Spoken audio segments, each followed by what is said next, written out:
Hi there, beautiful people. Welcome back. It's good to be with you again. We're in the Breastfeeding Awareness Month, and so we've committed this whole month to breastfeeding. And so I want to ask you, are you one of the millions and millions of women out there that are concerned about your milk supply and wondering if you're making enough milk for your baby? I mean, concern about your milk supply can be really frustrating, but it's one of those problems that sometimes even keep you up at night. It causes a bunch of worry and a bunch of doubt.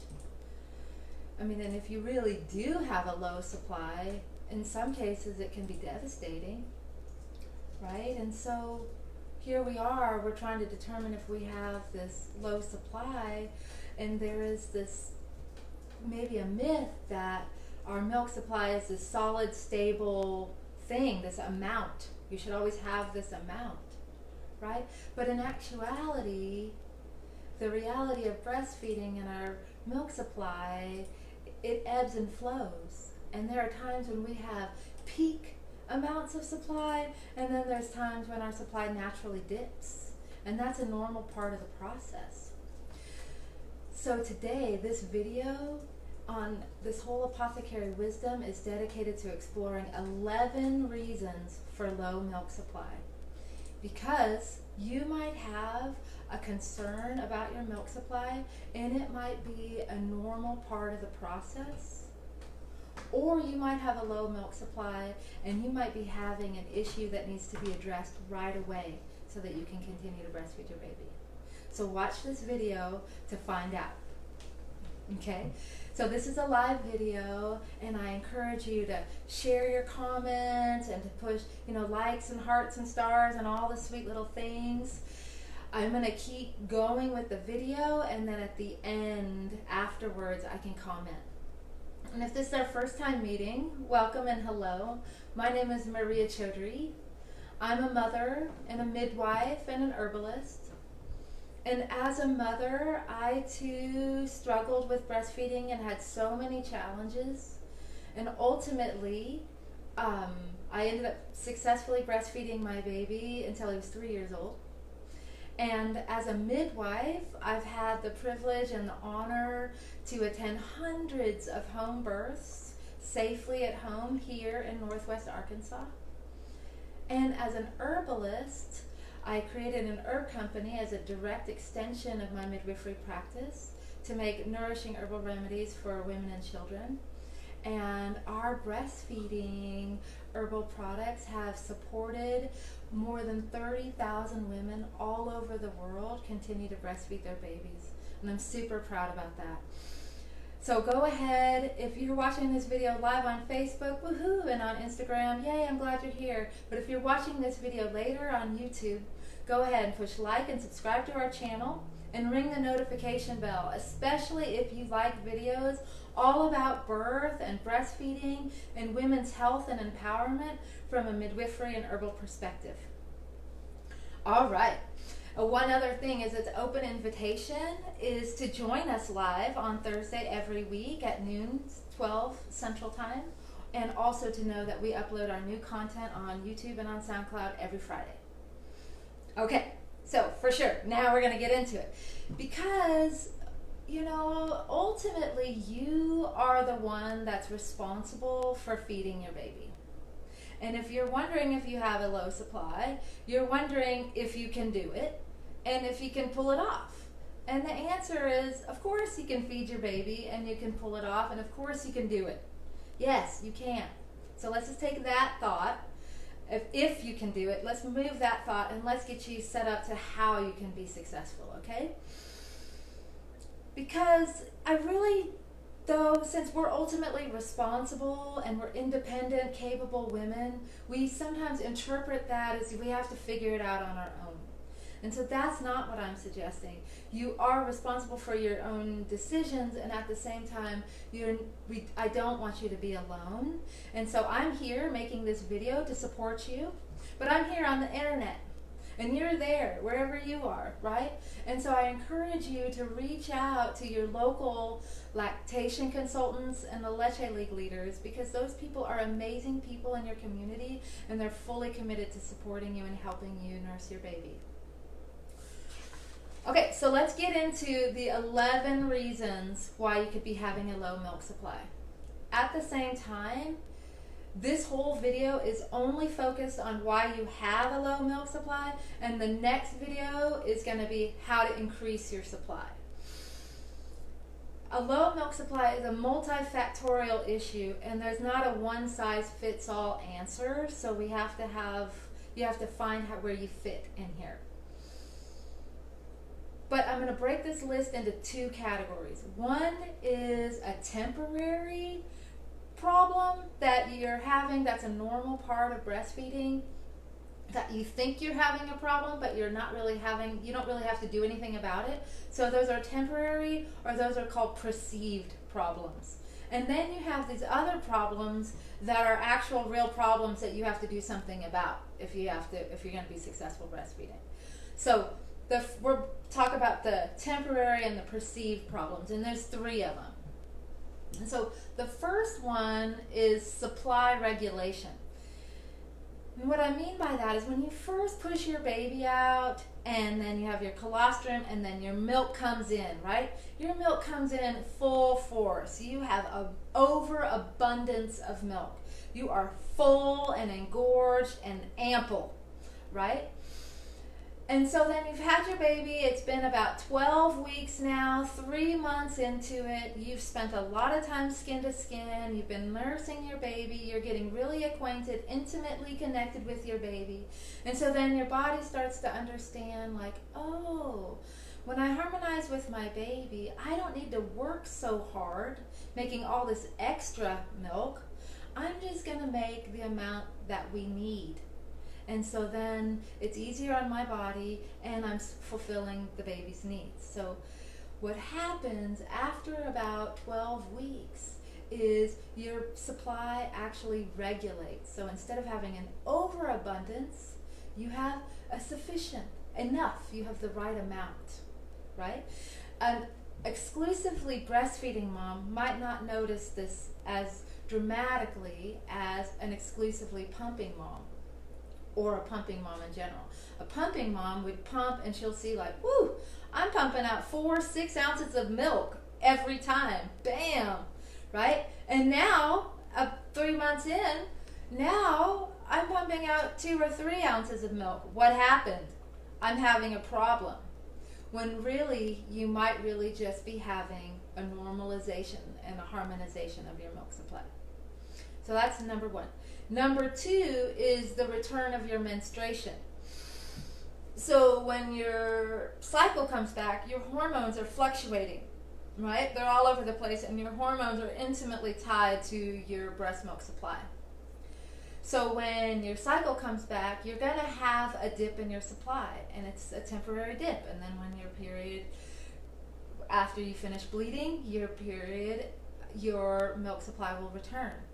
The other piece to that, the other layer, is your hormones are fluctuating all over the place. So that means your emotions and feelings and stress is fluctuating all over the place. So you perceive this problem to be a big problem, right? And that too will also settle down, and that too is completely normal.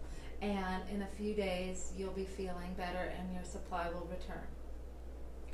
Okay, and below, I made a whole video. Below, there's a link about breastfeeding and menstruation and what to expect when your period's going to come back.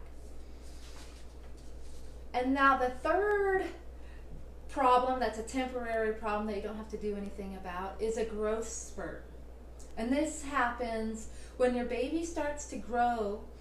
They nurse and nurse and nurse and nurse like they can't get enough. They're just constantly like, I need more, I need more. And they're doing that so they can go through their growth spurt. And so we sometimes misinterpret that as they need more, so I'm not making enough, right? This too will pass once the growth spurt passes. And below there is a link that has a blog that tells you all the signs and symptoms of growth spurts and all the time frames of a growth spurt, so you can see if that's what you're experiencing. Okay, so I'd love to hear from you before we get into the next real problems. Have you thought you had a dip in your supply only to find out it was one of these natural, normal experiences? And if so, what happened? What did you experience? And share your experiences in the comments, because we're all in this together, and we're all helping and supporting and creating a container of safety and linking arms with women all over the world to help each other feed our babies, right? And so your experience matters, and your voice matters, and your wisdom matters. So please share it. And I do have to say, since I'm on this YouTube channel, anytime I say something you like or don't like, give a little thumbs up or heart. And I kind of know that's a way that we're engaging. But also it tells the algorithm that when there's interaction, then videos like this should be seen. And so it helps more people see stuff like this. Okay, so the 8 reasons for a low milk supply that need to be addressed. The number 1 reason for a low supply is poor latch. And it might be from not having the baby in a good nursing position. It could be because the baby has a lip tie. It could be because you have inverted nipples or flat nipples. It could be because that the baby had birth trauma and they can't turn their head really well and they need to be adjusted by a chiropractor or have craniosacral therapy. A poor latch ultimately leads to sore nipples and clogged milk ducts, and then it ultimately leads to a low supply. In the video below for clogged milk ducts and for sore nipples, I go into extensive detail on how to get a good latch, and so I'm going to leave you with that. But this poor latch, if you're having any breastfeeding problem, that's the first place to look, is at the latch. The next one is skin to skin. And when we first have our babies, we're in bed all the time and we're nursing our babies. We have tons of skin to skin. But then we start to feel better, so we're getting out and about. We have less skin to skin, or we're starting to go back to work. That's going to help. That's going to help drop our supply, honestly. And also, it might not be your skin to skin issue. It might be that your pumping schedule needs to be adjusted, because now you've spent more time away from the baby and you need to actually pump more frequently. So the third problem is supply and demand. And I think there are 2 golden rules of breastfeeding, and especially when you're trying to determine breastfeeding problems. The first one is the latch. And the second one is all about supply and demand. So you have to really understand your body is going to make milk when your baby demands it. And so what that means is every time your baby is on the breast, that's sending a signal to you to make more milk. But when time passes and your baby's not on the breast, then your body doesn't get the signal, so it doesn't make as much milk. And so there are 2 things that are really important that I want to talk about. One is schedule feeding. Okay, so schedule feeding really interrupt supply and demand. And when we prioritize arbitrary time frames, and when we have unrealistic sleep expectations for our babies, and what happens when we do that is we miss a lot. We miss their feeding cues. We miss the signs that they're going through growth spurts. We miss the communication that our babies are giving to us. We're not responding to their needs, right? And so instead of these scheduled feedings, what I'm recommending is baby-led nursing. And baby-led nursing is every time your baby's asking to nurse, you nurse them. And sometimes they're long nursing sessions, and sometimes they're really kind of frustrating nursing sessions, because your baby latches on just for a moment and just sucks for 2 seconds. Every time your baby goes to the breast, they're going to put their mouth on your nipple, and these little glands on your areola those are Montgomery glands, and those are immune receptors. So every time your baby puts your mouth there, it tells your immune system, hey mom, I was just exposed to strep, to staph, E. coli, yeast, fungus, COVID, I don't know, something. And then immediately your immune system shunts a specific antibody to the baby, almost instantaneously. So not only when you're baby-led nursing are you maintaining your supply, but you're also maintaining their immune system, protecting them from getting sick. And you're responding to their needs. And when you respond to your baby's needs and pick them up and nurse them, you're not spoiling them, because your baby has this purity and has this ability to effectively express their needs. And, think about it. Like, here we are, grown adult women, empowered women, right? We still have a hard time expressing our needs. What would it be like if we were grown up from the very beginning, being able to be expressing ourselves, and to be responded to in a loving and caring way? That's really profound, right? So take a moment of that. And the other piece about supply and demand that's really important, and I hear this myth all the time, almost to the point where it's just like, people just do it now thinking that it's normal, and they're causing their problem. Okay, you hear this, and if you've heard this, put this in the comments. It's totally okay, girl, to nurse your baby. Go ahead, nurse your baby, and then when you're done nursing, just, if they still seem a little bit hungry and you're real tired, just top them off with a little bit of formula, and then they'll sleep better. Okay, so here's the problem. That is devastating to your supply, and it's undermining your breastfeeding success, right? So what happens, you think you don't have enough milk, so you nurse your baby, then you give them the bottle. You give them the bottle, they fill up, their stomach expands, they sleep longer. When they sleep longer, there's longer stretches that they're not at the breast, right? And then when they're not at the breast, so they miss a session, so it influences the supply and demand. And then they're used to getting filled up, their belly's filled up, so then when they get to the breast, they're a little bit fussy, and they become lazy nursers. Because what happens when you're giving it your breast milk to the baby has to work for the milk. It has to use its jaw and its muscles and pull the milk out. A bottle, the milk comes out much easier, right? So they don't have to work as hard. And our babies are super intelligent, right? And so nobody wants to work harder than you have to. We all want to be efficient, right? And so if the baby just has to fuss a little and then gets the easy stuff, why wouldn't they do that, right? So this is perpetuating the cycle of a fussy baby that is a lazy nurser that has missed a bunch of nursing sessions, and now your supply really is tanking, and now you start to rely on the formula that you thought was saving you when it really just created your problem, right? So there's that. Okay, so I know some of you have been in that experience, or some of you are there right now. So share that in the comments, and share what people told you to make you think, oh, okay, and then what your experience was like, and also share ultimately what happened to your supply. We'd love to hear it.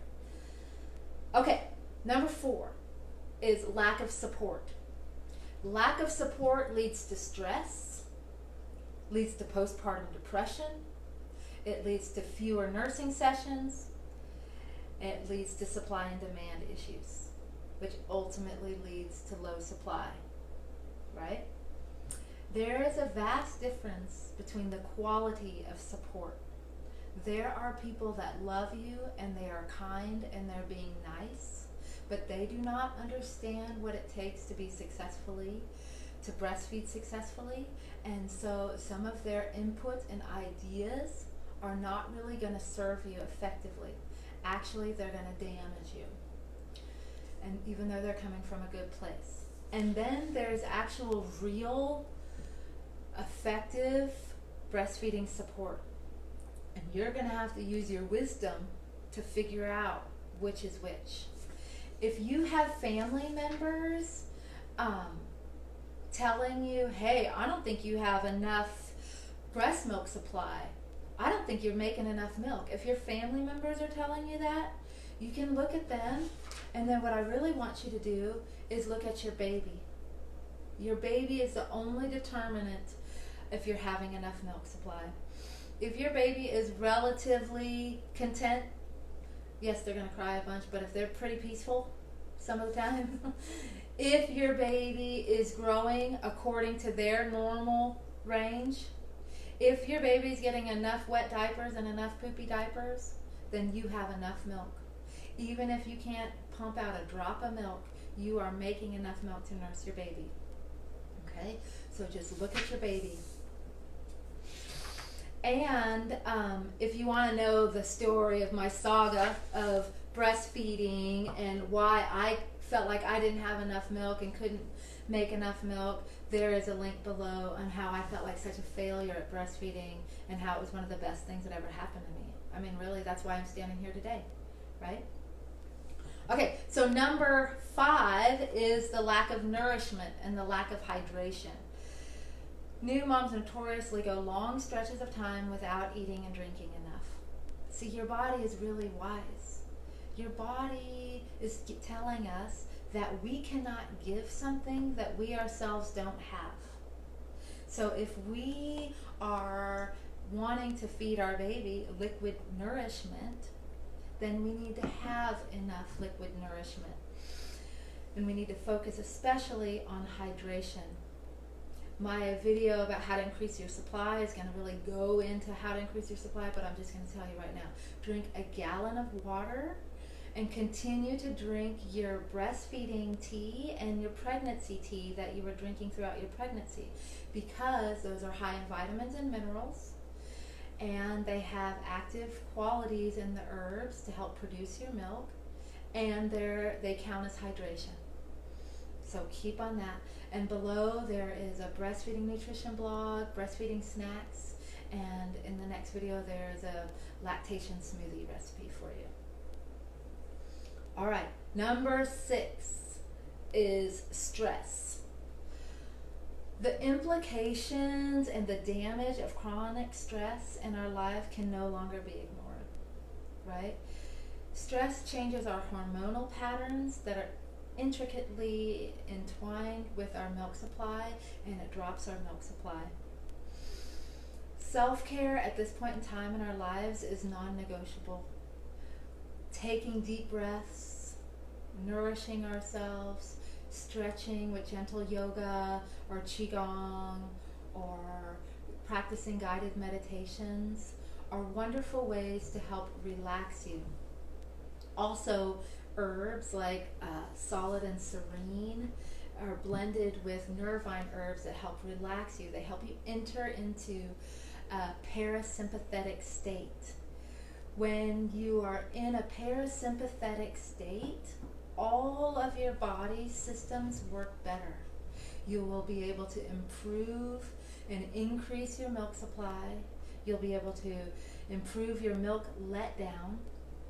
And you'll be able to soften yourself and calm yourself and enjoy the moment that you're in and actually enjoy breastfeeding, right? And enjoy your life and enjoy yourself. So we have resources for you below and invitations for you too. Below you have a link to Solid and Serene and to your teas. You also have an invitation to join me and practice qigong with me. And there is a guided meditation for you to just sit down, nurse your baby, listen to the meditation, and relax, right? Because relaxation and the ability to relax is a skill that ripples out into your life, and it affects your life right now, but it ripples out into every area of your life for the rest of your life. Okay, the 7th one is illness. And so when our bodies are fighting an infection or fighting off a sickness, all the other bodily functions kind of are not as important. And so when you're in an illness, particularly one that you could potentially become dehydrated in, it is super important that you stay hydrated, and it's also, you should expect to see a dip in your supply, right? And then when you recover, your supply will recover. It's really important that you continue to breastfeed your baby for 2 reasons. First of all, you don't want to miss a nursing session because that affects your supply and demand. And also because we just talked about the immune qualities of your breast milk, and those antibodies will be expressed in the breast milk and protect your baby from getting sick from the same illness that you have. If you have an illness that is really leading to dehydration, you need to know the signs of dehydration. And if you're feeling dehydrated and you do have breast milk stored in the freezer, it's the perfect time to give them the breast milk. And just know that focusing on your hydration is the most paramount of all the things you can be doing. And once you're recovered, your milk supply will recover. And most of the time, in minor illnesses, you can continue to breastfeed your baby just fine. Below there is a blog post all about recognizing if you're dehydrated in pregnancy, or in breastfeeding, excuse me. And the last one, number 8, are hormonal imbalances. Really, any imbalances. An imbalance of your sleep, of stress, of food, of your emotions. All those are just enough to shift you, to cause your breast milk supply to ebb and flow, right? But particularly hormonal imbalances. So women that have issues with their thyroid, with PCOS, or blood sugar, those women will probably more than likely have to really work on their milk supply, because they'll always kind of have a lower level of milk supply issues. So just have that awareness. And those PCOS, thyroid, and blood sugar issues, those are all underlying medical conditions that require medical care and potentially treatment. So below there is a link about our blog and our whole video about PCOS for you. So here we are getting to the end, and I want to admire you as a rock star that you are. And I want you to, hopefully this video helps you understand why you have a low supply, and I invite you to watch the next video to increase your supply really quickly and really safely.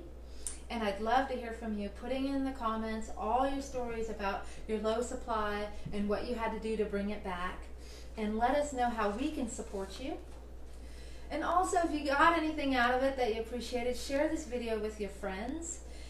And below, just a reminder, you have resources for herbs, for stress relief, for teas, and every topic that we talked about, from dehydration to depression, is listed to you below. And go ahead, we'll wrap this up, push like and subscribe to our channel. And really, women, ladies, mothers out there, take a deep breath. Be really proud of yourself. Hug that sweet baby. I'll see you in the next video. And until next time, let your love and your milk flow.